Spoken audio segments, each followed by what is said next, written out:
Hello दोस्तों, अस्सलाम वालेकुम। अगर आज की रेसिपी आपको अच्छी लगे तो प्लीज़ मेरे चैनल काज़मा कुक विद जोश को लाइक करें, शेयर करें और सब्सक्राइब करना ना भूलें। बिस्मिल्लाहिर्रहमानिर्रहीम। तो चलिए रेसिपी स्टार्ट करते हैं। आज हम बनाते हैं बकरा ईद स्पेशल रेसिपी, जो खाने में बहुत ही टेस्टी और बहुत ही आसान है बनाने में। ये मटन रेसिपी है, तो एक बार ज़रूर इंशाल्लाह आप इस बकरीद ट्राई करें मेरी स्टाइल से, मेरे तरीके से। तो चलें रेसिपी स्टार्ट करते हैं। तो हमें मटन का ग्रिल बनाने के लिए सबसे पहले चाहिए 1 केजी मटन। देखें, इसे हमने धोकर अच्छे से इसका सारा पानी निकाल लिया है। अब इसे हम साइड कर देते हैं। और देखें, सबसे पहले अभी हम इसका एक पेस्ट बना लेते हैं, काजू, पोस्ता दाना और नारियल का। देखें, इस तरीके से इसमें 1 कप पानी डालते हैं।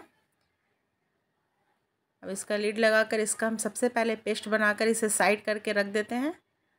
अब एक कुकर लेते हैं, उसमें 200 ग्राम मस्टर्ड ऑयल लेते हैं और उसे अच्छे से गर्म करके कुकर थोड़ा ठंडा करके इसमें 4 मीडियम साइज़ का प्याज का पेस्ट बनाकर डाल देते हैं। देखें, इस तरीके से। अब इसी स्टेज पे हम लहसुन का भी पेस्ट डाल देते हैं। 4 टेबल लहसुन का पेस्ट डालते हैं। देखें, फाइन हमने पीसा है। अब इसमें हमने चॉप्ड 1 इंच अदरक कर लिया है, उसे भी इसी समय डालते हैं। चॉप्ड किया हुआ अदरक का टेस्ट बहुत बढ़िया आता है। अब 1 टेबलस्पून इसमें हम नमक डालते हैं और 1 टेबलस्पून इसमें हम रेड चिली पाउडर डालते हैं और 1 टेबलस्पून इसमें हम कश्मीरी रेड चिली पाउडर डालते हैं, जो कि इसका कलर बढ़िया है। और उसे अच्छे से मिक्स करके हम इसे थोड़ा भून लेते हैं मसाले को, और लिड लगा देते हैं ताकि हमारा मसाले का छींटा इधर उधर नहीं पड़े और आसानी से मसाला हमारा भुन भी जाए। देखिए, मसाला हमारा 50% भुन चुका है, 50-60%। अब इस स्टेज पे हम इसमें गरम मसाला डालते हैं 1 टेबलस्पून, और 1 चॉप्ड किया हुआ प्याज हमने इसमें डालना है। अब इस स्टेज पे देखिए, अब इसे अच्छे से हम मिला लेते हैं।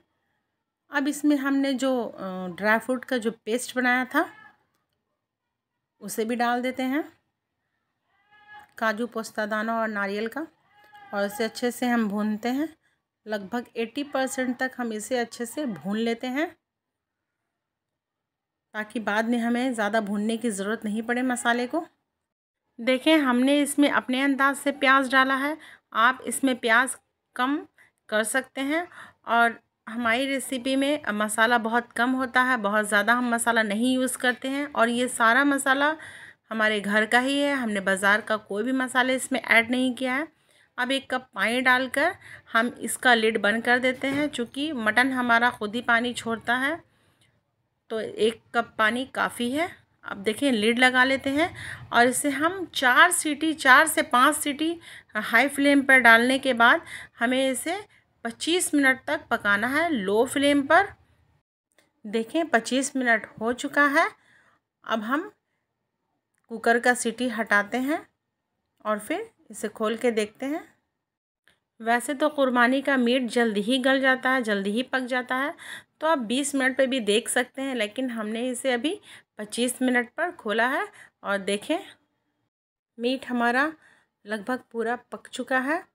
देखें, अगर आपका नहीं पकता है तो फिर 1-2 सीटी और आप मार सकते हैं लो फ्लेम पर। तो देखें, इसका पानी थोड़ा हम सुखा लेते हैं और इसे अच्छे से हम भून लेते हैं, ताकि इसका ग्रेवी थोड़ा थिक हो जाए। अब इसमें हम 1/2 टीस्पून काली मिर्च डालते हैं।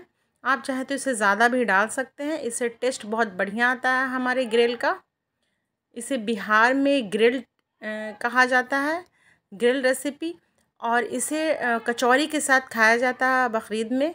ये बहुत ही स्पेशल रेसिपी है। तो देखें, इसके साथ हमने कचौरी तैयार कर लिया है।